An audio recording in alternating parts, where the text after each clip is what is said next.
নমস্কার বন্ধুরা, flavour ফ্যান্টাসিয়ার cooking শোতে আপনাদের সবাইকে স্বাগত জানাই।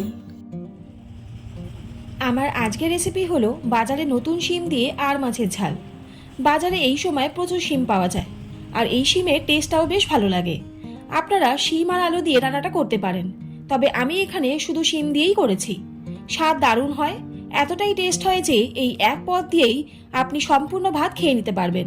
তাহলে চলুন আর কথা না বাড়িয়ে আজকের রেসিপি স্টার্ট করা যাক।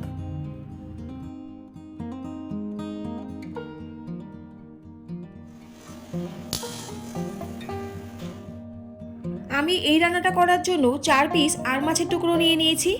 আর মাছটাকে পরিষ্কার করে ধুয়ে লবণ আর হলুদ মাখিয়ে রেখেছি প্রায় 10 মিনিট মতন। শিমটাকে পরিষ্কার করে ধুয়ে নিয়েছি, আর শিমের আঁশটাকে ছাড়িয়ে নিয়ে দুটো টুকরো করে কেটে নিয়েছি। এবারে কড়াইতে হাফ কাপের মতন সাদা তেল দিয়ে দিলাম। আপনারা চাইলে কিন্তু সর্ষের তেলও রান্নাটা করতে পারেন। তেলটা খুব ভালো করে গরম হয়ে গেলে গ্যাসের ফ্লেম একদম লো করে আর মাছের পিসগুলোকে তেলের মধ্যে দিয়ে দিচ্ছি। এই পর্যায়ে একটা ছোট্ট টিপস দিয়ে দিই। আর মাছ যেহেতু আঁশবিহীন মাছ, তাই আর মাছ তেলের মধ্যে কিন্তু প্রচুর ফাটে। সেই সময় আর মাছটাকে তেলে ছাড়ার সময় তার আগে আর মাছের গায়ে তেল মাখিয়ে রাখবেন, এতে কিন্তু আর মাছ তেলে দিলে কম ফাটে। দেখুন আর মাছের একটা সাইড ভাজা হয়ে গেছে, আমি অপর সাইডটা উল্টে দিচ্ছি। এরকম করে প্রায় 5 থেকে 6 মিনিট মতন আর মাছের দুটো সাইড খুব ভালো করে ফ্রাই করে নিতে হবে। আর মাছের পিসগুলোকে উল্টে দিয়ে আমি আবারও কড়াই ঢাকাটা দিয়ে দিলাম। দেখুন আর মাছটা ভাজা হয়ে গেছে। এবারে আমি কড়াই থেকে তুলে নিচ্ছি, আর অন্য দুটো পিসও আমি এইভাবে ভেজে নেব। এবারে ওই মাছ ভাজা তেলের মধ্যে ফোড়নে দিয়ে দিচ্ছি 1/4 টিস্পুন গোটা জিরে আর একটা শুকনো লঙ্কা। গোটা জিরে আর শুকনো লঙ্কাটাকে তেলের মধ্যে প্রায় 30 থেকে 40 সেকেন্ড মতন ভেজে নেব। ফোড়নটা ভাজা হলে আর ফোড়ন থেকে সুন্দর একটা গন্ধ বেরোলে এর মধ্যে দিয়ে দিতে হবে কেটে রাখা শিমটা।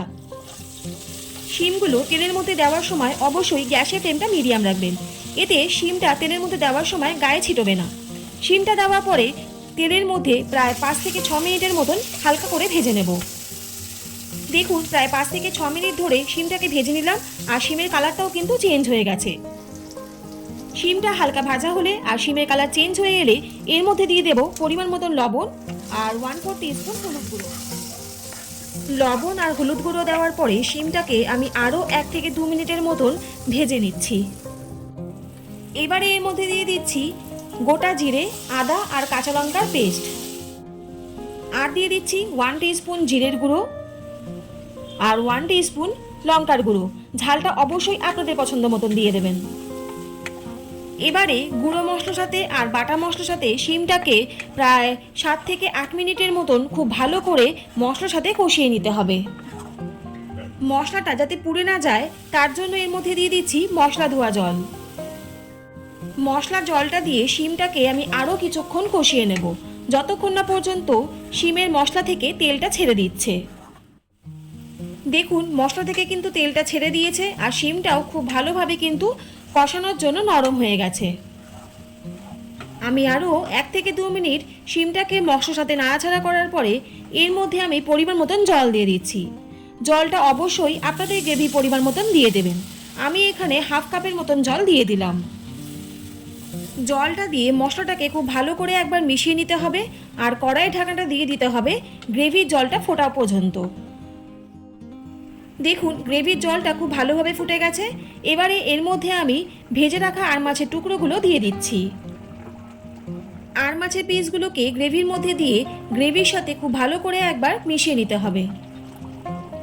খুব হালকা হাতে মেশাবেন, না হলে কিন্তু মাছের পিসগুলো ভেঙে যাওয়ার সম্ভাবনা থাকবে। দেখুন গ্রেভি থেকে তেলটা ভেসে উঠেছে। এবারে সবশেষে আমি এর মধ্যে ধনেপাতা কুচি ছড়িয়ে দিচ্ছি, এতে এর স্বাদ কিন্তু আরও বাড়িয়ে দেবে। গ্রেভির টেক্সচার দেখে নিশ্চয়ই আপনারা আন্দাজ করতে পারছেন এই রেসিপিটা ঠিক কতটা টেস্টি হতে পারে। অবশ্যই একবার ট্রাই করে দেখবেন। আর মাছের এই রেসিপিটা কিন্তু দুর্দান্ত লাগে, ভাতের সাথে জাস্ট জমে যায়। তাহলে আজকের রেসিপিটা আপনাদের কেমন লাগলো অবশ্যই কিন্তু কমেন্ট করে জানাবেন। আর যদি ভালো লাগে তাহলে চ্যানেলটা please like, share and subscribe করতে ভুলবেন না। আর পাশে থাকা বেল আইকনটা অবশ্যই প্রেস করে দেবেন, যাতে এরকম নিত্য নতুন রেসিপি আপনাদের কাছে সবার প্রথম চলে যায়।